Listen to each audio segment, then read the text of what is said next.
Welcome to Bible study, baby, for the biblically uneducated and the slightly unhinged. Today, I kind of did the same thing again. I had a whole little script. It didn't work out. I wasn't feeling it. So we gonna start winging it from now on, and it's really about to get real unhinged in here. But in the Bible study book, we're gonna be in pages 56 through 61. And if you don't have the Bible study book yet, in the Bible, we're gonna be in Judges 3, 4, and 5. But let's get started. The Israelites, they're back in slavery. They'll worship another God or do like some type of evil towards God. But then now they're in slavery. Now they remember God and they like, God, please help us. Please come help us. And God do what he always do. God be like, all right, cool. I'm gonna come get y'all. And now they in Canaan. It's been 20 years. They doing it again. They like, God, come help us. Please come help us. And God say, all right, bet, I'm coming. So God comes to a woman named Deborah. Deborah is a boss. This is the original OG boss patty, because she was not only a high-ranking prophet of the Lord, she was also leader of all of Israel and judge of all the people. So Deborah had it like that. And God told Deborah to send for this dude named Barak. So when Barak came, she was like, God told me to tell you, go to Zebulun and Naphtali. I don't care if I'm saying that wrong. Everybody probably said that wrong. Gather up 10,000 men and take them up to Mount Tabor. I'm going to get Sisera with all his chariots and all his troops, and I'm going to make sure you the one to off them. Now, mind you, Sisera is the king's right-hand man. This the commander of his army. The king of Canaan is right here. Sisera is right under him. So when God told Deborah to tell Barak to go get 10,000 men and that he's going to be the one to off Sisera, he looked at Deborah. He said, hey, look, I don't know. If you go, I'll go. But if you ain't going, I ain't going. So Deborah was like, all right, bet, I'll go. But God said, because I got to go, you're not going to have the honor of killing Sisera. That honor is going to be given to a woman. And at that point, Barak just had to eat that. But he still had a job to do. So they go to Naphtali, they go to Zebulun, they get the 10,000 men, and then they go up to Mount Tabor. But then Sisera hear about them going up to Mount Tabor. He like, hold up now. I don't know who these Israelites think they is. They trying to start something? So he get his men, he get his chariots, because he got 900 chariots of just iron. So he got his men, got his chariots, and they slid down to exactly where God said that he was going to deliver them to, the Kishon River. So when Sisera and his men get to the meeting spot, Deborah like, all right, cool, it's time. And Barak's still a little shaky about it. So Deborah like, go, this is the day that God set up for you to do this. Like, has he not gone ahead of you already? So he like, you know what? All right, cool. He shook it off. He slid down with all 10,000 men and he led them to victory. Because it said the Lord routed Sisera and all his chariots and all his army by the sword. Which means God already made the route. All Barak and his people had to do was be there. But Sisera looked around and seen all his men and how, what, and many of them left? And he took off. He took off running. That man ran for his life. But now we got this woman named Jael. She see him running. She come out her tent and she like, come on over here. You can hide in here. And her husband, which was a part of the people that was cool with the Israelites, he left his people and made an alliance with the king. So Sisera thought he was safe. So when Jael was telling him, come on, he was like, all right, bet. He get in there. She cover him with a blanket. He asking for water. She giving him, well, she didn't give him water. She gave him curdled milk, which doesn't sound like water at all, but to each his own. But then the man had a long day. He went to sleep. While this man is asleep, Jael creep up on him, get the little tent peg and a hammer, and she banged that peg into that man's head. So now Barak and his boys done already off the entire army that Sisera had. And now Jael done put a peg in that man's head. So when Barak came looking for Sisera, Jael came out like, hey, I know who you looking for. I got him up in here. Barak came in and seen Sisera dead and just knew that that was the woman that God was talking about. And at that point, they said, you know what? Let's not stop here. Let's go get the king too. And the Israelites offed him too. So basically, they done offed everybody. So their prayers was answered. But what did we learn? Let's get into it. So we got Deborah. Deborah's a boss. Deborah's a baddie. Deborah is exactly who she thinks she is. Deborah is leading the people and leading the people well. But one thing that I noticed between Deborah and Barak was their confidence level. Deborah had confidence to say, I'm going to go and do it regardless. But Barak had confidence, but he didn't have the type of confidence that Deborah had. Deborah had true confidence, not only herself, but mainly in God. Barak had false confidence. And not really false confidence, he just didn't have true confidence. Barak had a type of confidence that said, I can do it. I know I can do it, but I don't think that I can do it alone. So that's lesson number one. True confidence is when you can stand alone. He had the option to lead with God by his side, but he said he wanted Deborah. That's like a CEO trying to train you to be a CEO. And you like, no, I need a cashier to teach me how to be CEO. And that's why God was just like, you know what? Don't worry about it. Because you have all access to what gave her the confidence and the position that she got. But mind you, the whole purpose was to be freed from slavery. If Deborah could have freed them from slavery, she would have done it a long time ago. So when God is speaking through Deborah saying, I'm gonna go and do this, I'ma have you, I'ma make sure you straight, he said, not without Debbie. I mean, I trust you, but like, I think I'm gonna take my chances with Debbie. And the craziest part about that was, he was never afraid to fight. He didn't mind doing it.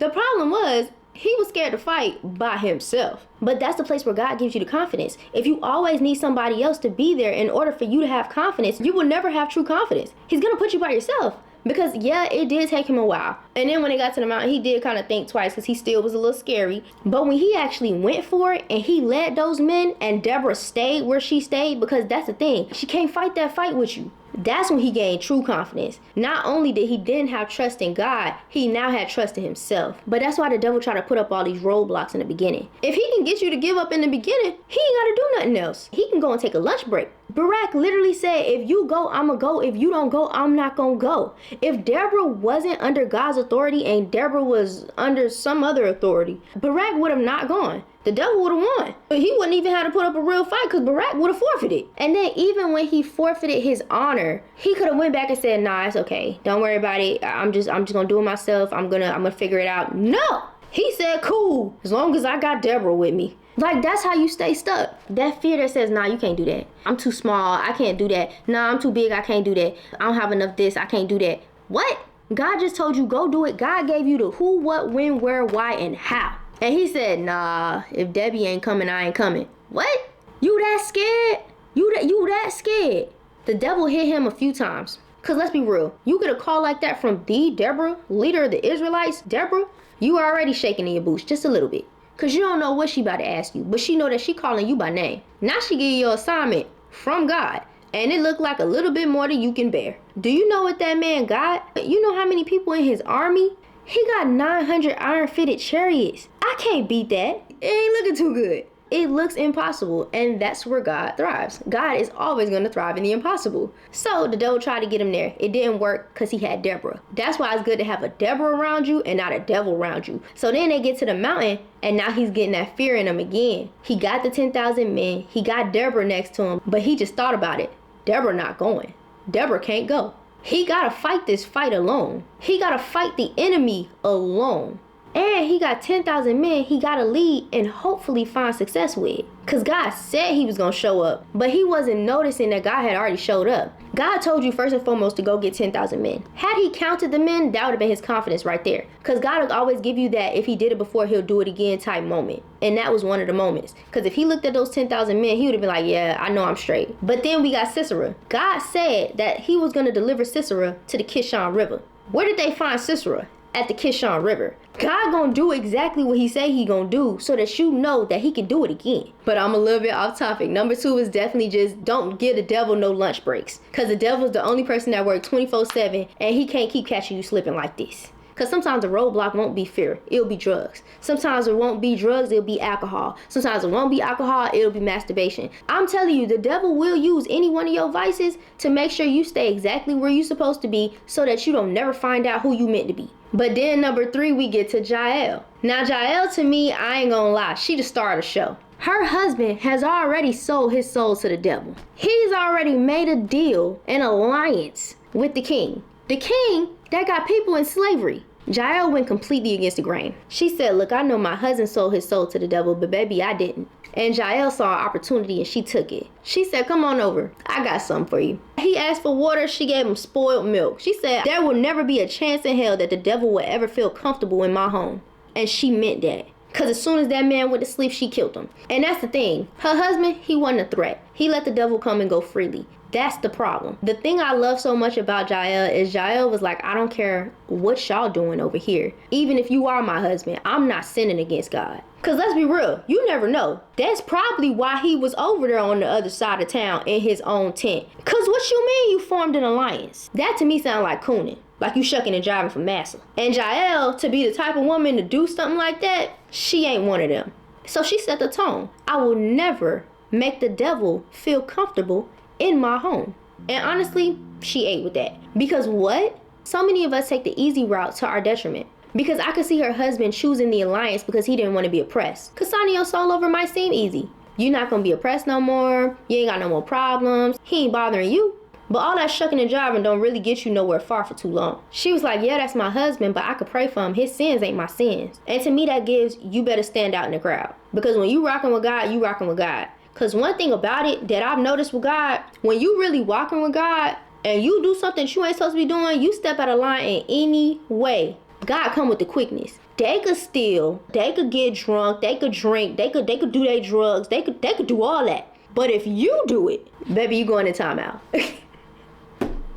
And God timeout ain't nothing pretty, baby. When you really rocking with God, it's certain stuff he don't let you do. Because he care about you so much, he ain't even gonna let you go out like that. Because again, the devil works 24/7. But that was number 3. The devil should never feel comfortable in your house. Your inner house or your outer house. The devil should never feel comfortable. If anything, the devil should be like Sisera and flee.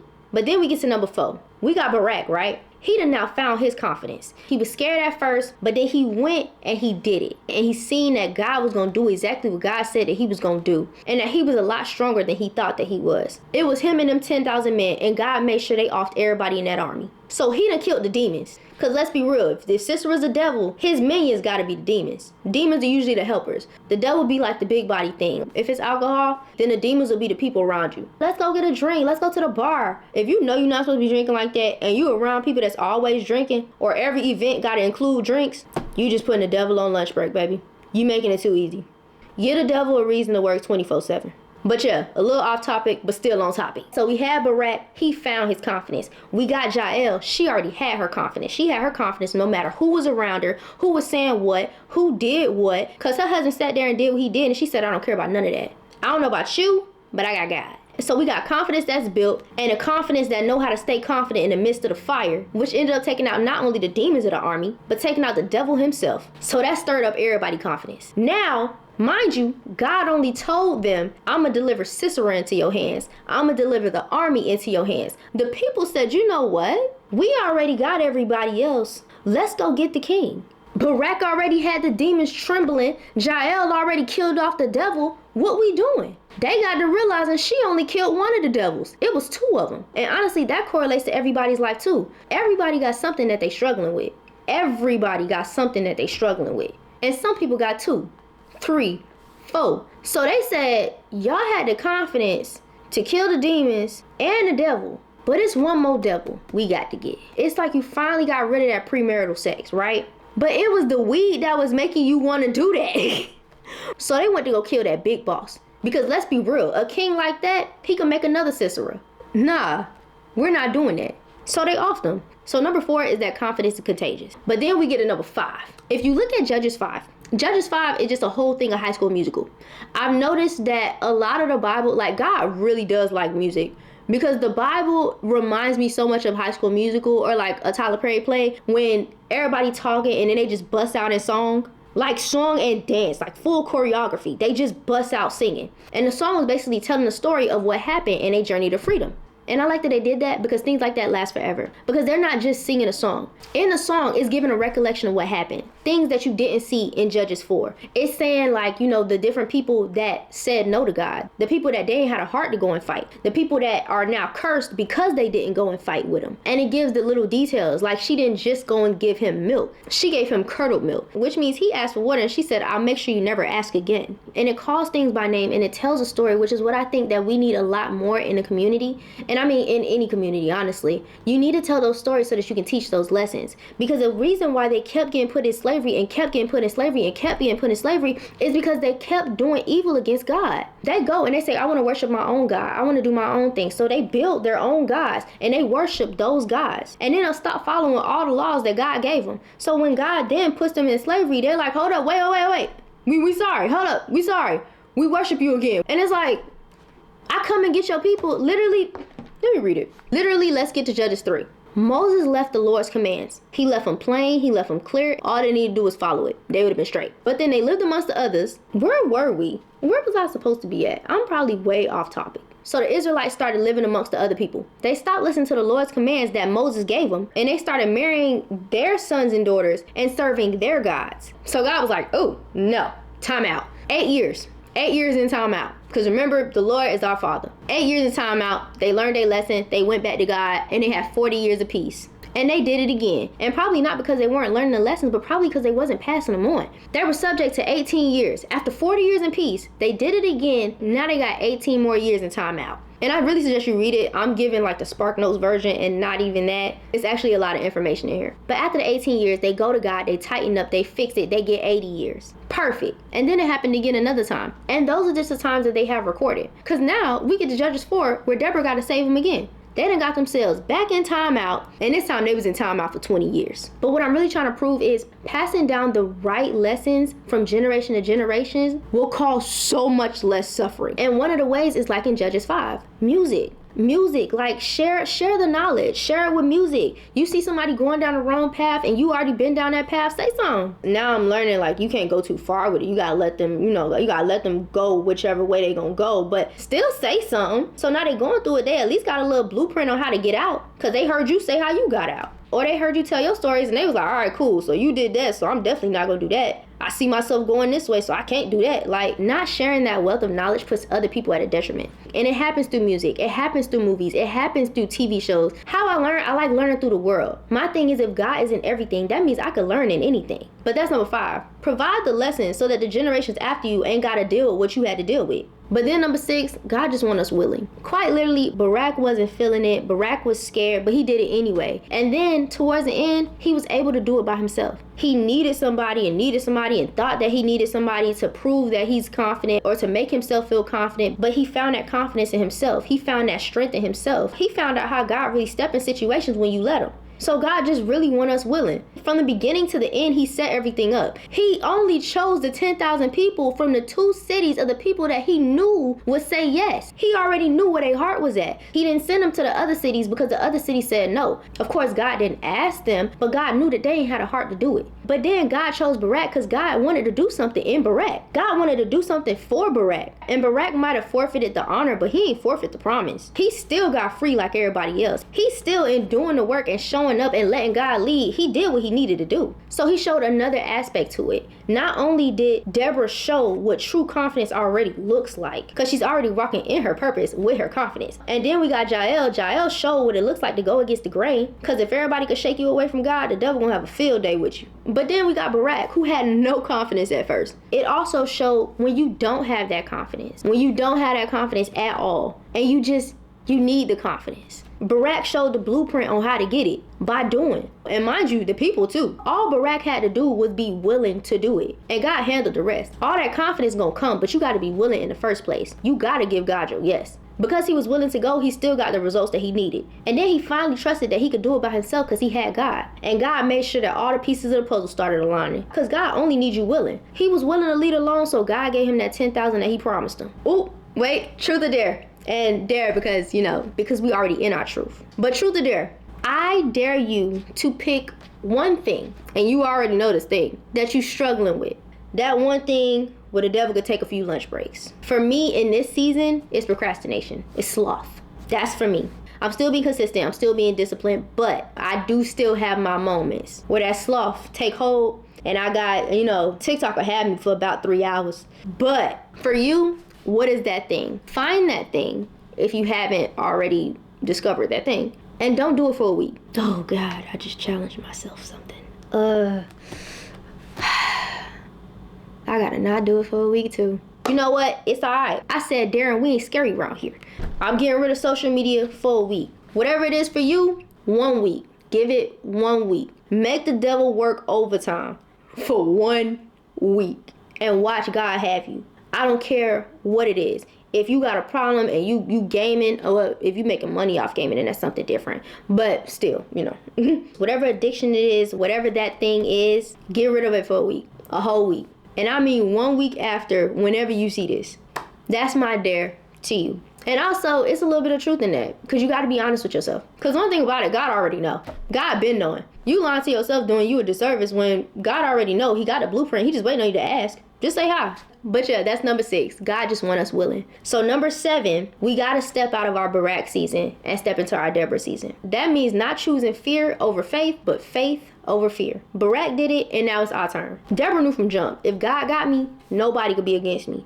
And that's the remix, but you get it. Deborah gave God her yes, every step of the way. That's why she was in the position that she had. Deborah was a businesswoman. Deborah was a wife. Deborah was a boss, okay? Deborah was the leader of the entire Israelite nation, baby. And she was a judge settling disputes. She was basically Moses 2.0. But God just told her to say to people in a different way. But Barak, he was scary. He almost forfeited his promise. He would have forfeited his promise if he didn't have Deborah and he had somebody else, honestly. He wanted to choose easy. He wanted to choose comfort. He wanted to turn around from his promise. Deborah was the type to step out in the sun. But Barak was the type to stand in the shade and watch the people that step out in the sun. So faith or fear? Deborah or Barak? Those are your 2 choices for this week. And I hope you choose the one that got the confidence of God in it.